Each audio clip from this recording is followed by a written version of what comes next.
Good morning! Ako ngayon ay gagawa ng lumpiang Shanghai. Lagyan na natin ng bawang. Ayan. Ayan pala mga bibilog. Pag nagigisa ako ng aking lumpiang Shanghai, lagyan natin ng konting sili. Pampabango yan mga bibilog ko.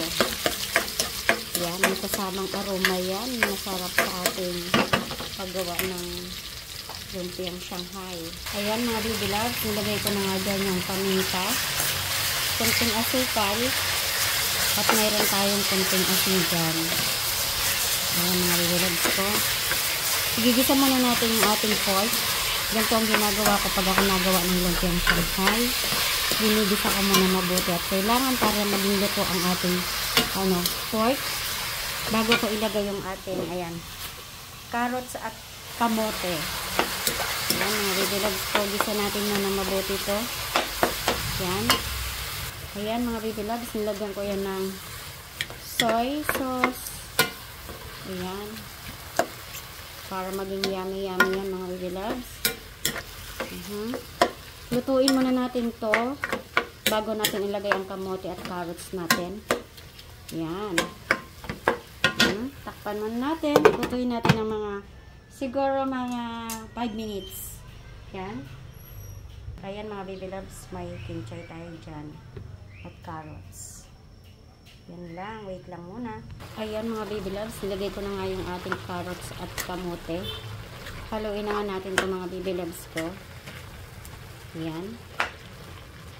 Haluin natin mabuti at kunting kulong-kulo na lang para lumambot at atin haluin mo na mabuti ito bago natin ilagay ang ating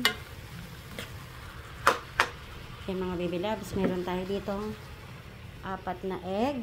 Lalagyan ko pa yan ng 4 na egg mga baby loves ko.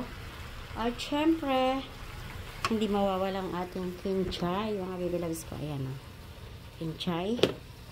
Ayan, lagay ko na nga yung egg. Ayan, para maluto-luto din niya at para matanggal ang bansa. Haluin. Ayan, haluin ng haluin. Ganyan lang mga baby loves ang paggawa ng lumpiang Shanghai. Ayan. Yan ipapakulaan natin. Konting kulo pa yan at pwede nang balutin yan sa ating lumpiang wrapper. Ayan na. Ang panimba na yan mga baby loves ko. Haluin na, haluin.